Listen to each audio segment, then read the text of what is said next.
Hello everyone, I'm Rod Matos and welcome back to the channel where we break down the complexities of employee benefits to help business leaders and HR professionals like you make informed decisions.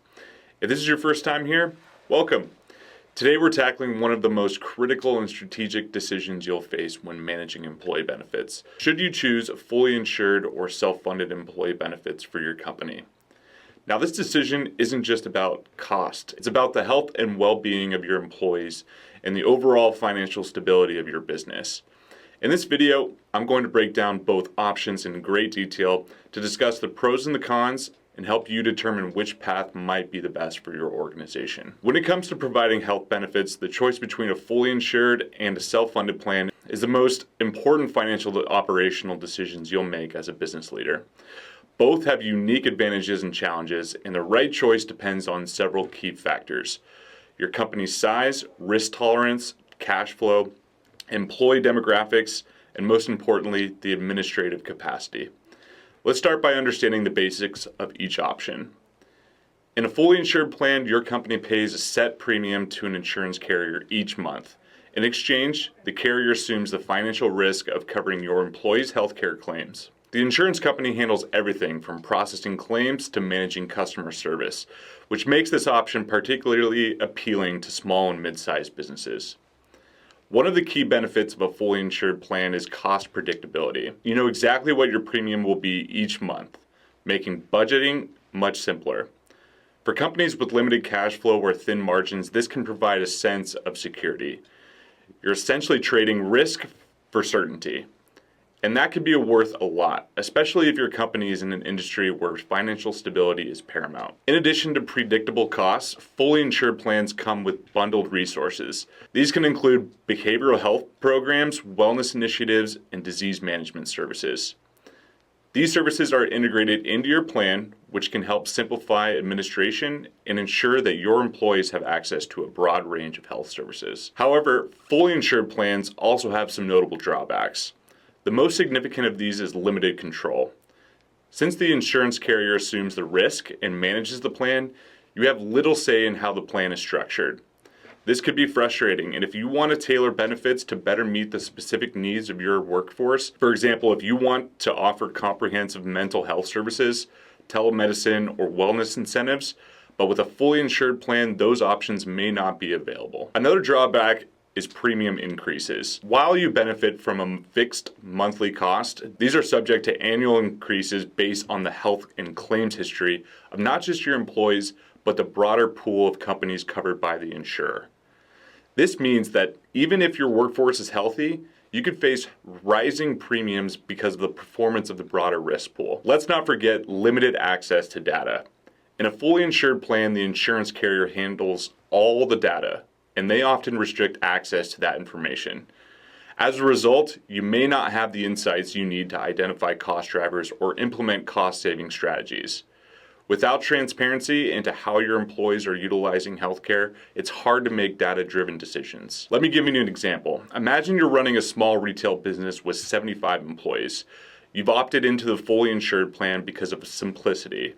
However, after a couple of years, you start noticing the premiums have increased or even doubled annually. Your employees are relatively healthy, yet because the insurance carrier is managing a larger risk pool, you're paying for the high claims of other companies. Worse, you want to offer more robust wellness benefits that you know your employees would appreciate, but you're locked into the carrier's standard plan design. This is a situation many businesses face when choosing a fully insured plan. You gain predictability, but at the cost of flexibility, and over time, these limitations can be increasingly frustrating. Now let's shift gears and talk about self-funded plans.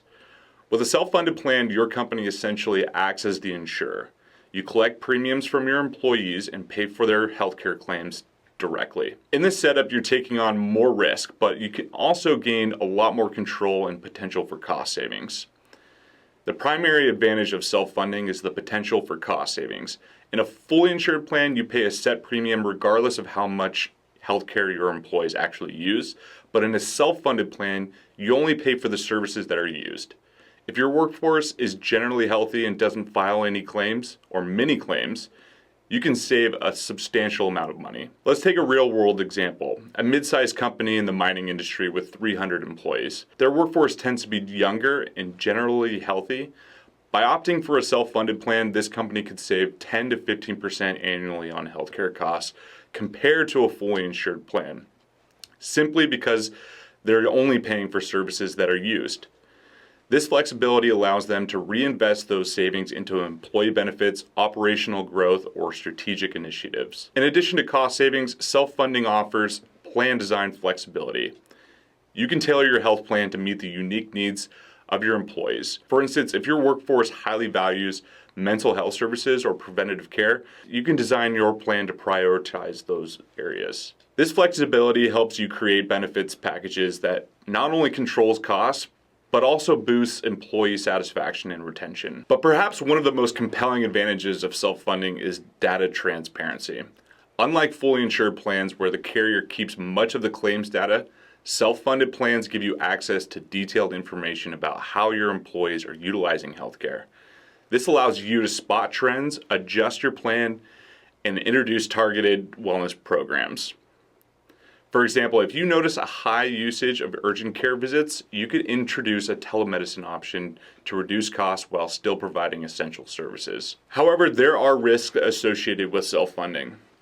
The most obvious is financial risk. Since your company is responsible for covering healthcare claims, a surge in claims, whether from an unexpected health crisis or employees with high-cost medical conditions, can strain your budget.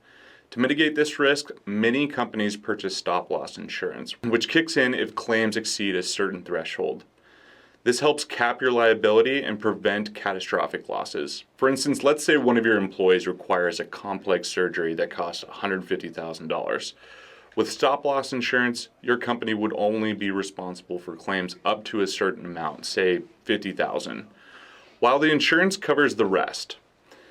This safety net can make self-funding a more viable option for companies that are concerned about unpredictable costs. Another challenge with self-funding is the administrative burden. Self-funded plans are more complex to manage than fully insured plans, so you'll need to work with a third-party administrator, a TPA in this case, to handle claims processing, regulatory compliance, and customer service. This adds another layer of complexity, particularly for smaller companies that may not have the internal resources to manage a self-funded plan effectively. So how do you make the right choice between these two options? It all comes down to your company's size, financial stability, risk tolerance, and administrative capacity. For small businesses, particularly those with fewer than 50 employees, a fully insured plan might be the better choice. The fixed monthly premiums and bundled resources make it easier to manage cash flow and reduce administrative burdens. However, if you're a small business that's willing to explore options like level funding, which offers predictability alongside potential savings, that might be worth considering. For larger companies with more than 50 employees, self-funding often provides greater financial benefits. With the right stop-loss coverage and a dedicated HR or benefits team to manage the complexities, self-funding offers a level of flexibility, data transparency, and a potential cost savings that simply aren't available with fully insured plans. You'll need to weigh the increased financial risk against the potential for significant savings and improved plan customization. Your company's financial stability is also a key consideration. Self-funded plans work best for businesses with strong cash reserves and predictable revenue streams, as these companies are better equipped to handle fluctuations in healthcare claims. But if you are a business that operates on tighter margins or has less financial cushion, the fixed cost of a fully insured plan might provide more security. Don't forget to factor in the demographics and health. A younger and healthier workforce may benefit from a self-funded plan due to the lower overall claims, while an older or less healthy workforce might be better served by predictability of a fully insured coverage plan. Let's consider a real-world scenario. A mining company with 400 employees that's been fully insured for years. As their workforce grows and becomes more health conscious, they start exploring self-funding to offer more customized wellness programs. After conducting a detailed analysis, they discovered that by switching to a self-funded plan, they could save over 12% annually while offering better benefits, such as enhanced mental health programs and telemedicine options. They decided to make the switch, but not without purchasing stop-loss insurance to protect against the high-cost claims. A year later, they found that A year later, they found that the move had paid off, both in cost savings and employee satisfaction. Ultimately, choosing between fully insured and self-funded benefits is a strategic decision that requires careful consideration of your company's size, financial health, and risk tolerance, all while taking into consideration the demographics of your workforce. There's no one-size-fits-all solution, but by understanding the pros and the cons of each option, you can make a decision that aligns with your business goals and supports your employees' well-being. At the end of the day, the goal is to choose a plan that not only provides great healthcare benefits, but also supports your company's financial health. Whether you opt for the predictability of fully insured plans or the flexibility and potential savings of self-funding, make sure you're fully informed and consider consulting with Triforta professionals who can guide you through the decision-making process. Thanks for watching today's video. If you found this helpful, make sure to give it a thumbs up, subscribe to the channel, and hit the notification bell so you never miss an update. I'd love to hear your thoughts in the comments about what factors you're considering when choosing between fully insured and self-funded plans. Until next time, stay informed, stay healthy, and keep your business thriving. Take care.